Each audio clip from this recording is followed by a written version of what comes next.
খুব সুন্দর একটা পেঁপে গাছ।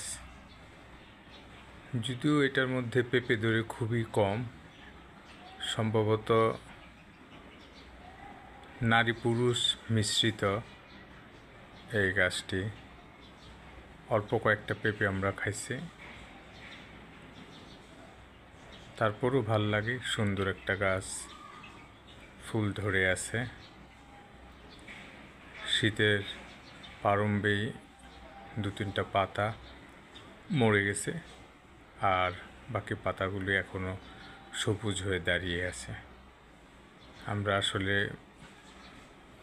বেশি করে গাছ লাগানো উচিত আমাদের, প্রকৃতির ভারসাম্য রাখার জন্য।